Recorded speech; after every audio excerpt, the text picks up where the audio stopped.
प्रणाम दोस्तों। स्वागत है आपका मेरे इस YouTube चैनल साहित्य सागर में। दोस्तों, आज मैं आपके लिए लेकर आई हूँ मीनू त्रिपाठी जी की लिखी कहानी सिंचित रिश्ते।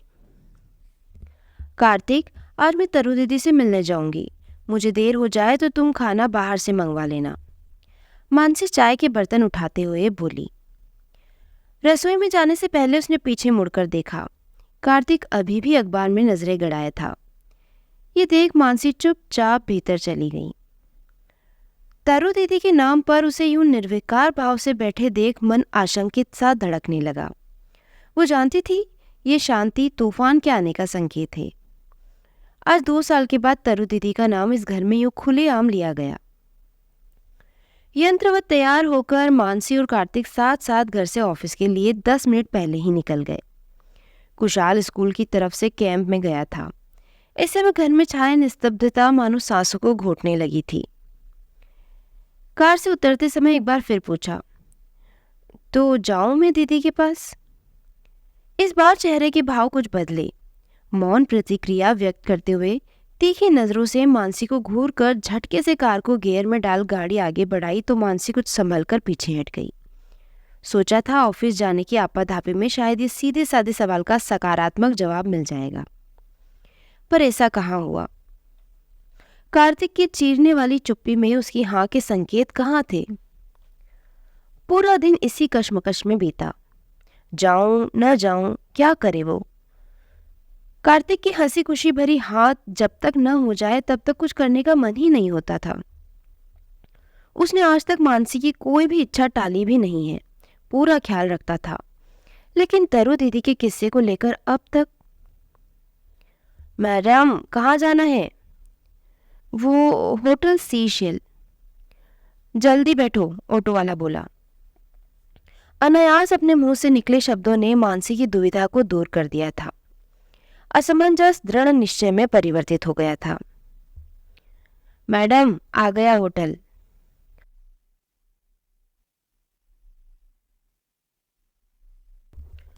ऑटो ड्राइवर की आवाज ने विचारों में डूबी मानसी को मानो जगाया हो। हाँ भैया, ऐसा करो मॉडल टाउन ही ले चलो। क्या मैडम, उत्तर से दक्षिण बोल दिया है, पहले बोलना था ना। ऑटो वाले की झुंझलाहट मानसी को अच्छी नहीं लगी। मैं पैसे दे रही हूं ना आपको, फिर क्या दिक्कत है। लिया हुआ फैसला एक बार फिर दम तोड़ गया तो झुंझलाहट ऑटो वाले पर निकली। ऑटो वाले की भुनभुनाहट ऑटो की घर घर में कहीं खो गई। तरु दीदी से मिलने का जोश ठंडा पड़ गया था। जब निकल ही पड़ी थी तो क्यों न मिल ही आती, पर तरु दीदी से मिलने की राह आसान कहाँ थी। जाने कितने फंदों ने पाँव में बेड़ियां डाल दी थी। कितना भी अपने अस्तित्व की बात कर ले, पर कार्तिक की इच्छा के बगैर कोई काम करने का दिल भी तो नहीं करता। घर आई तो ताला मुंह चिढ़ाता मिला। अब ये कार्तिक कहाँ चला गया। मैं भी ना एक छोटा सा स्टेप भी नहीं ले पाई। चली ही जाती तो अच्छा होता। तरु दीदी से मिलना कोई गुनाह है क्या? गलती करे कोई, भुगते कोई, पर अब क्या। बुदबुदाती हुई कमरे में आकर सैंडल को सोफे के नीचे धकेल कर वहीं सोफे पर बिखर गई। मोबाइल में तरु दीदी का संदेश पढ़ने लगी। मनु, मैं दिल्ली में हूँ। परसों रात को नैनीताल जा रही हूँ। तुम लोगों से मिलना चाहती हूँ। मेरा पता है होटल सीशेल। जब से ये संदेश पढ़ा है मन में कितने प्रश्न हैं जो उमड़ घुमड़ रहे हैं, जिनका जवाब पाना इतना मुश्किल भी तो नहीं है। बस कुछ कदमों की दूरी ही तो है। फिर फोन भी तो वो कर सकती है, पूछ सकती है। अब शायद तरु दीदी का विदेश जाना न हो। घर तो नैनीताल में लिया है, ऐसा ही तो बताया था दीदी ने। जाने कितने प्रश्न और उनकी अनुमानित उत्तर मानसी के मन में तब तक उठते रहे जब तक वह तरु दीदी के समीप, बिल्कुल समीप न पहुंच गई। वैसे भी तरु दीदी से वह दूर हुई ही कब थी। अतीत की धुंधली चादर आंखों के सामने भेज गई थी। तरु दीदी, जिसमें सारे रिश्तों को देखा था। जन्म देने वाली माँ की तो अपनी उड़ान थी। अपनी शैक्षिक उपलब्धियों से ओत-प्रोत माँ ने परिवार से ज्यादा करियर को महत्व दिया। पापा के साथ वैचारिक मतभेद जब तब सामने आते रहते। फिर वो दिन भी आ गया जब माँ अपने सुनहरे करियर के लिए परिवार को छोड़कर विदेश चली गई। पापा ने भी दूसरी शादी कर ली। नई माँ को अपनी गृहस्थी में पहले से ही मौजूद बेटियों की उपस्थिति अखरने लगी थी। पापा ने पहली पत्नी से संपर्क साधा कि वो हमें साथ ले जाए, लेकिन माँ खुद को पुराने बंधनों में उलझाना नहीं चाहती थी। कितनी मुश्किल से तो वह घर छोड़ छाड़कर अपनी उड़ान की ओर स्वच्छंदता से बढ़ी थी। पापा ने भी तरु दीदी और उनसे 7 साल छोटी मानसी को हॉस्टल में डालकर अपने कर्तव्यों की इतिश्री कर ली थी। मम्मी पापा के अहम की सख्त दीवारों में हम दोनों बहनों का कोमल मन घायल होकर रेसने लगा। वह संधि में पहुंचती तरु दीदी रिश्तों की संकुलता को भांपने लगी थी। उस वक्त दीदी का मुंह ताकती 4 साल की मानसी को उन्होंने अपने जीवन का उद्देश्य बना लिया, जो खुद के लिए भी जिजीविषा सिद्ध हुआ। हॉस्टल उनके लिए घर बन चुका था। खर्चा जन्मदात्री माँ ने उठा लिया था। वैसे भी दोनों का खर्चा उठाना मुद्दा नहीं था, असल लड़ाई तो जिम्मेदारी की थी। लेकिन तरु दीदी ही जानती थी कि उनकी सांसें माँ के इस एहसान के बोझ तले किस कदर घुटती। शुरू में छुट्टियों में किसी रिश्तेदार के घर जाती तो अपने ही माता पिता के लिए बरसते व्यंग बाणों से खुद को और मानसी को बचाती। मानसी को याद आता कि किस तरह तरु दीदी जिस घर जाती उस घर के सदस्यों की फरमाइश पर चक्करगिनी से घूमती। मानसी मदद करने को आती तो झिड़क देती, तू चल मनु, अपनी पढ़ाई कर, मैं बस अभी आती हूँ। बड़े होने तक मानसी समझती गई कि दीदी जरूरत से ज्यादा क्यों काम करती है, ताकि एहसानों के पलड़े इतने न भारी हो जाएं कि उनके नीचे पड़ा उनका ज़मीर दम कुचलकर दम ही तोड़ दे।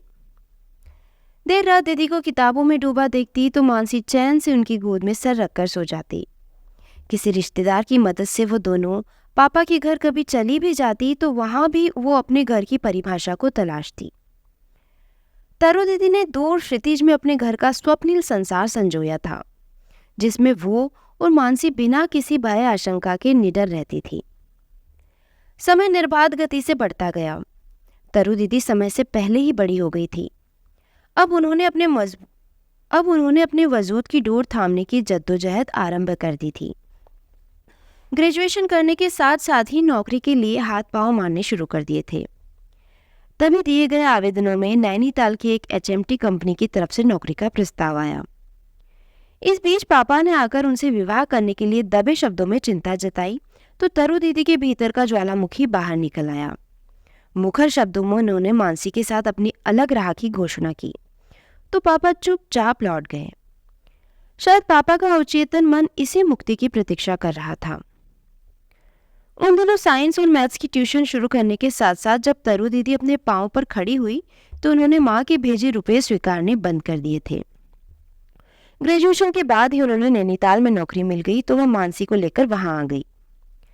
जिंदगी का ये पड़ाव एक भीनी सुगंध लेकर आया था।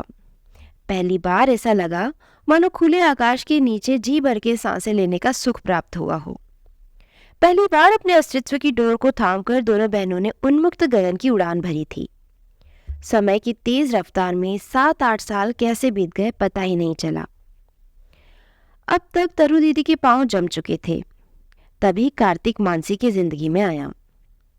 उन्होंने नौकरी की तलाश में कार्तिक संघर्षपूर्ण जीवन बिता रहा था। मानसी की सांसें कार्तिक को देखकर रह रहकर थम जाती। दिल की धड़कनों की बढ़ती रफ्तार को जब वह थाम न पाती तो ख्याल आता कि दीदी को अपनी मनोदशा के बारे में बता दे। तरु दीदी से हर बात साझा करने वाली मानसी अपने दिल की हलचल को साझा न कर पाती। तरु दीदी कार्तिक और मानसी के इस पनपते रिश्ते को भांप चुकी थी, पर बेरोजगार कार्तिक के हाथों में वो मानसी के जीवन को सौंपने का जुआ कैसे खेलती। फिर कार्तिक की पारिवारिक पृष्ठभूमि से भी वो ज्यादा प्रभावित नहीं थी। परिवार में सबसे छोटा होने के बावजूद उसे किसी का सहारा नहीं था। माता पिता थे नहीं। भाइयों और भाभियों ने जल्दी ही उसे अपने पाँव में खड़े होने की सलाह दे दी थी। अब ऐसे में बिना मजबूत नींव वाले परिवार और बेरोजगार लड़के के साथ मानसी का रिश्ता कैसे जोड़ती।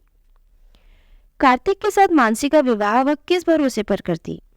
व्यावहारिक तरु दीदी को प्यार जैसी किसी भावना पर भरोसा नहीं था। देर रात तक करवटें बदलती मानसी की मनोदशा को समझकर भी वो चुपचाप आंखें बंद किए पड़ी रहती। तब मानसी उन पर अपना रोष मन ही मन निकालती। क्या हो गया है तरु दीदी को, पहले बिन बताए मन में झांक कर समझ लेती थी, अब क्या हो गया है? या तरु दीदी के अंदर ऐसी भावनाएं समझने की संवेदनशीलता ही नहीं है? संकोच उठता कि कैसे बताएं। कार्तिक के साथ जीवन बिताना चाहती थी। तरु दीदी से पहले अपनी शादी?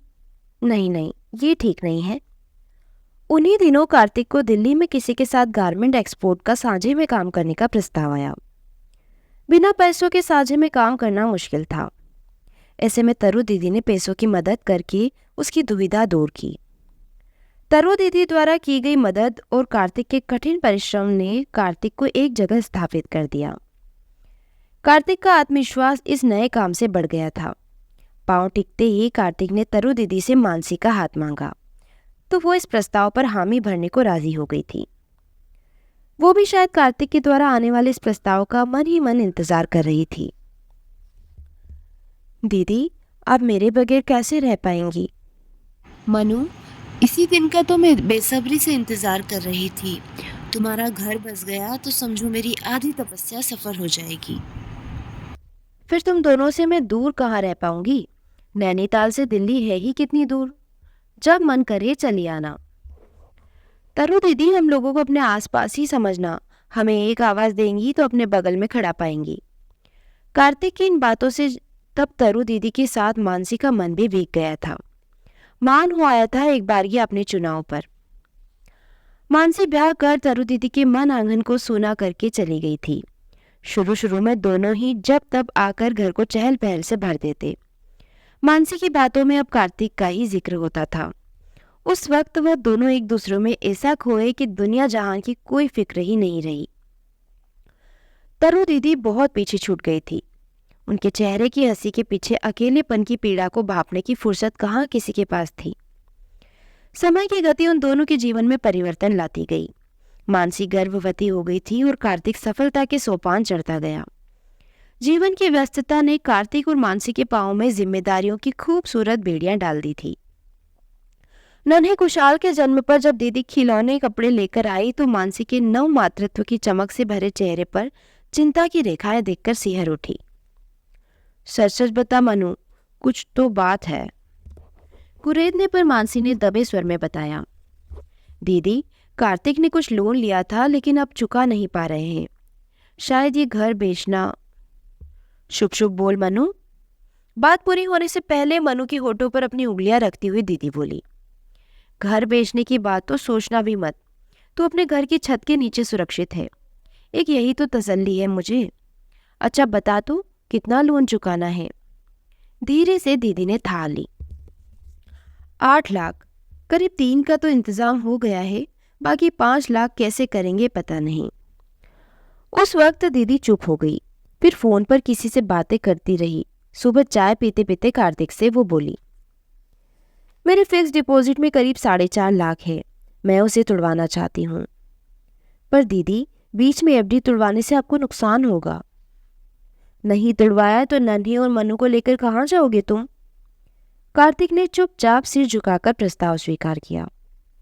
मानसी ने अपनी शादी में जबरदस्ती तरु दीदी के लिए कंगन बनवाए थे, उसे बेचकर बाकी रुपयों का इंतजाम हो गया था। कार्तिक ने तहे दिल से तरु दीदी का शुक्रिया अदा किया। जाने कितने दिनों तक वो उनके गुण गाता रहा।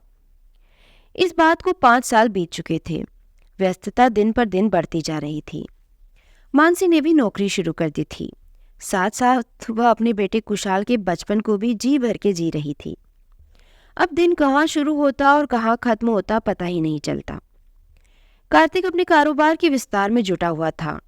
तरु दीदी से भागते दौड़ते कभी कभी बात होती तो दोनों अपने जीवन में आए परिवर्तनों का जिक्र करते।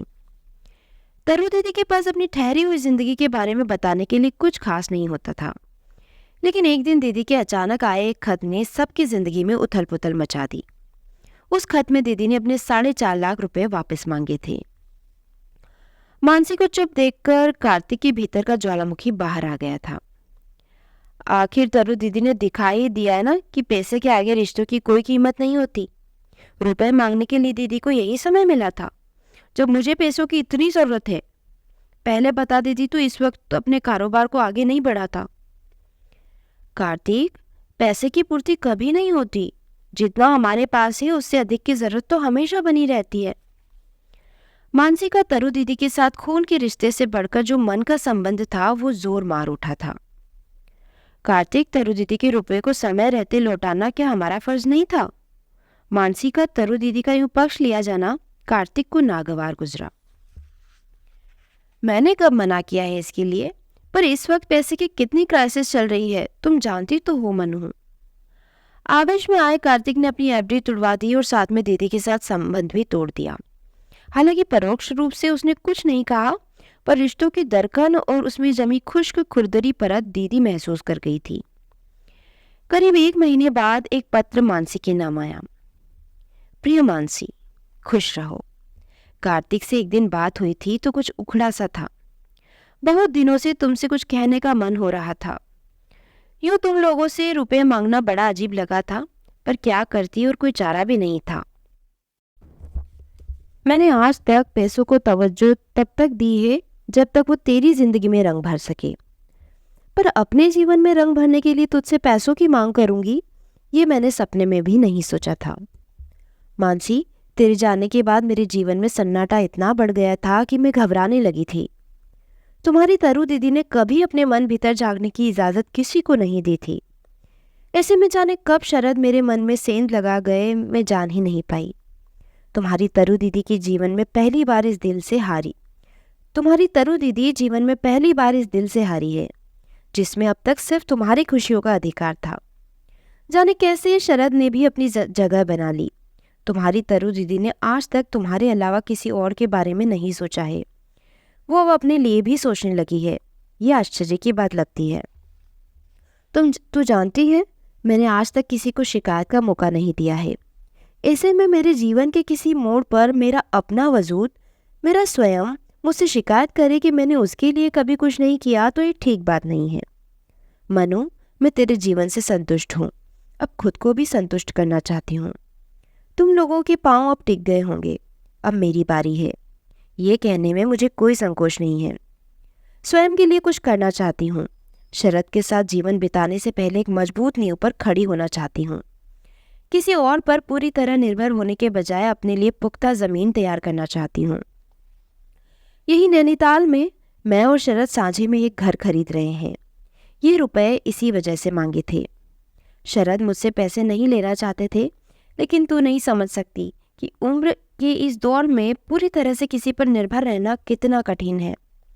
वैसे जानती हूँ कि शरद एक अच्छे इंसान है, बहुत पहले से उनको जानती हूँ। जीवन के इस पड़ाव में निर्णय लेना मुश्किल था। मुझे इस निर्णय के लिए स्वयं को तैयार करने में समय लगा। शादी का निर्णय क्षणिक नहीं है, शादी कोर्ट में होगी। अब देखो आगे जीवन कैसा बीतता है। जो भी हो, कम से कम बाद में मेरी जिंदगी को अफसोस करने का मौका तो नहीं मिलेगा कि मैंने उसके लिए कभी कोई दांव नहीं खेला है। सदा उसके प्रति उदासीन बनी रही। तुम्हारी तरु दीदी।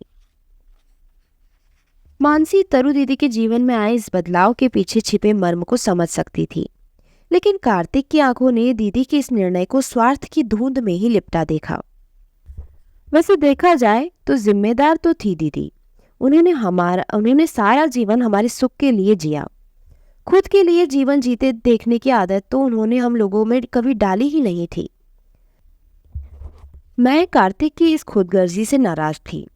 उन्हें दोषी भी मानती थी, पर सजा मुझे और तरु दीदी को मिली। मैं चाहती थी कि कार्तिक तरु दीदी की ओर अपना पहला कदम बढ़ाए, पर ऐसा कुछ भी तो नहीं हुआ। जिस दिन उनकी शादी थी, लगा था कार्तिक मुझे वहां जाने को कहेगा, पर शादी की तारीख आकर चली गई। कार्तिक का मौन मेरे मन भीतर उठते शोर को बढ़ाता गया। मैं मन ही मन सोचती कि दीदी का अपने बारे में सोचना क्या वाकई गुनाह था। मुझे इस कश्मकश से तरु दीदी ने उबारा। 10 दिन के भीतर वो कनाडा गई तो वहीं की होकर रह गई थी। दीदी के कनाडा जाने के बाद हमारी मुख सहमति बन गई थी कि उनकी कोई बात नहीं होगी, पर उन्हें दिल से कहाँ निकाल पाए थे। मैं जानती हूँ कि कार्तिक दिल से मानते थे कि अगर दीदी ने मदद न की होती तो क्या होता, पर कार्तिक सदा ही इस प्रश्न से मुंह चुराते थे। दीदी द्वारा यूं अचानक अपने पैसे मांगने से कार्तिक के अहम को ठेस पहुंची या उनकी उड़ने की कोशिश उसे नहीं भाई पता नहीं, पर वो कार्तिक की पहल का इंतजार सालों करती रही। आज पूरे 3 साल बाद दीदी का मैसेज मिला कि वो दिल्ली में है। सुनकर मानसी खुद को रोक नहीं पाई। इसके बावजूद ऐसा क्या है जो उन तक पहुंचना इतना मुश्किल लग रहा है? समय के साथ पड़ी ये दरार आज हिम विदर में परिवर्तित हो गई थी। कनाडा जाने से पहले दीदी की फोन पर कई बातें अक्सर याद आती। मनु अपनी दीदी का मान रखना चाहती है तो कार्तिक का दिल कभी मत दुखाना। अपने जीवन साथी के साथ इतनी समीपता रखना कि किसी भी गलत फहमी को प्रवेश की जगह न मिले। तुम्हारा सुखी जीवन मेरी तपस्या का फल होगा। उस दिन के बाद से मानसी की जिंदगी कुशाल और कार्तिक के इर्द गिर्द सिमट गई थी। कार्तिक ने उसका पूरा साथ दिया। तरु दीदी के किस्से को छोड़कर कार्तिक ने मानसी का मान सदा रखा। ऐसे में वह क्या शिकायत करती? फिर भी तरु दीदी कहीं न कहीं एक टीस बनकर कहीं भीतर अपरोक्ष रूप से बसती थी। कार्तिक की कार की आवाज से मानसी की तंद्रा टूटती चली गई। अतीत से वर्तमान की ओर आते आते महसूस किया कि चेहरा आंसुओं से भर गया है। गले में कांटे चुभने लगे हैं। खून के रिश्तों की टूटी किरची शायद ऐसे ही टीस उठाती है। अरे तुम घर पर हो, लाइट तो जला देती, कहकर स्विच बोर्ड की ओर बढ़ता गया और मानसी वहां से उठकर चली गई। मुंह धोकर वापस आई तो कार्तिक की बातों का नपा तुला जवाब देकर स्वयं को व्यस्त दिखाते हुए रसोई में चली गई। कार्तिक छोटे छोटे संवादों के द्वारा घर में छाए सन्नाटे को दूर करने का प्रयास करता दिखा। खाना बाहर खा लें क्या? कार्तिक धीमे शब्दों में बोला। नहीं, मैं समय पर आ गई हूं ना, खाना बना लूंगी। मानसी के स्वर में उलाहना था।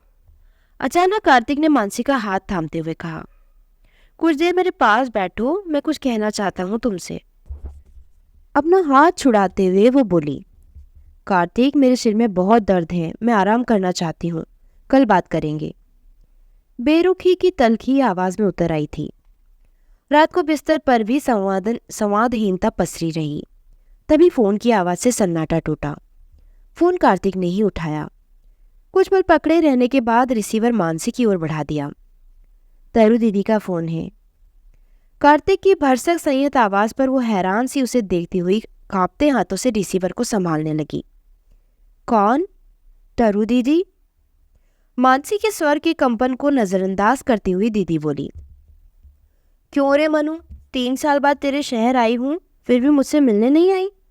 तुझसे तो अच्छा कार्तिक है जो आज मुझसे मिलने तो आया। हम लोगों ने कितनी बातें की। मैं और कार्तिक कितनी देर तक तुम्हारा इंतजार करते रहे, पर तुम नहीं आई। इतनी बिजी है क्या? तरु दीदी की चिर परिचित आवाज पर मानसी खुद को रोक न पाई। कार्तिक आया था आपके पास? हतप्रभ सी वह कार्तिक को हैरानी से देखते हुए बोली।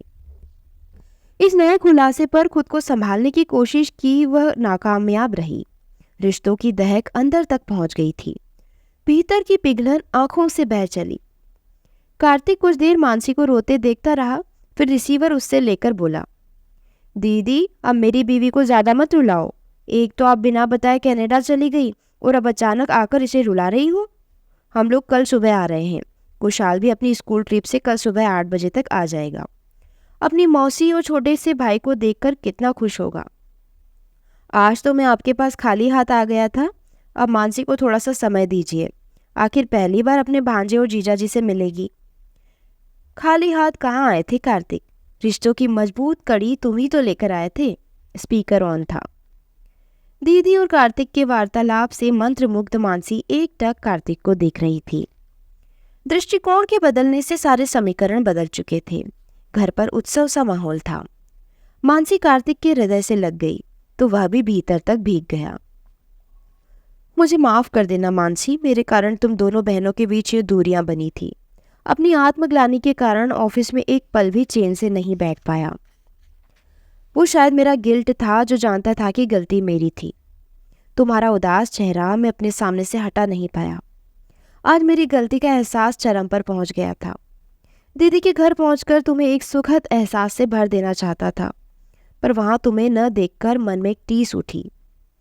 तरु दीदी से माफी मांग ली है, अब बस तुम भी जल्दी से मुस्कुरा दो। मेरे अहम के कारण तुमने किस तरह से दिल पर अब तक पत्थर रखा हुआ था। मैं ऑफिस से ही तुमसे बात करना चाहता था, लेकिन फोन पर शब्दों के द्वारा भाव व्यक्त करना असंभव सा लग रहा था। यह शब्दों की शून्यता हाथों के स्पंदन ने पूरी कर दी, है ना? मनु, मुझे तो तरु दीदी के प्रति अनुग्रह प्रकट करना चाहिए, जिन्होंने मुझे रिश्तों के मायने समझाए, हमारी हर खुशी को अपना समझा। लेकिन हम उनकी खुशी के बारे में नहीं सोच पाए। हाँ मनु, मैं स्वीकारता हूँ, मैं खुदगर्ज हो गया था। नहीं समझ पाया कि तरु दीदी की जिंदगी में आया खालीपन भरने की जिम्मेदारी हमारी बनती थी, खासकर मेरी। जब उन्होंने खुद के लिए सोचा तो मुझे बुरा क्यों लगा? काश मैं अपनी जिम्मेदारी निभा पाता, तरु दीदी की खुशियों में शरीक हो पाता। मानसी, मुझे माफ कर पाओगी? कार्तिक की बात पूरी होते होते मानसी रो पड़ी थी। ये दिन हमारी जिंदगी में कभी आएगा, इसकी उम्मीद छोड़ दी थी मैंने। अगर तुमने रिश्तों को तोड़ा था तो जोड़ने वाले भी तुम ही हो। कार्तिक ने उसे प्यार से भेज लिया। कार्तिक कैमरे में कैद दीदी के खुशहाल परिवार की फोटो दिखा रहा था। अपनी जिंदगी के साथ खेला दीदी का दांव सही साबित हुआ था। देर से ही सही, पर दीदी की ओर उठाया कार्तिक का कदम मानसी और तरु के जीवन को संपूर्णता प्रदान कर गया था। मन के भीतर रिश्तों की भीनी सुगंध और उम्मीद की उजास ने पता ही नहीं लगने दिया कि रात का अंधेरा कितना आगे बढ़ गया है। शायद इतना कि अब उसका पीछे लौटना असंभव था। अब तो बस उस पथ पर सुनहरी किरणों का बसेरा था। दोस्तों, ये प्यारी सी कहानी यही समाप्त होती है। कहानी आपको कैसी लगी मुझे कमेंट बॉक्स में लिखकर ज़रूर बताइए। दोस्तों, मेरे द्वारा सुनाई गई कहानी आपको पसंद आ रही है तो प्लीज़ मेरे चैनल को सब्सक्राइब कीजिए, वीडियो को लाइक और शेयर कीजिए। आपका बहुत बहुत धन्यवाद।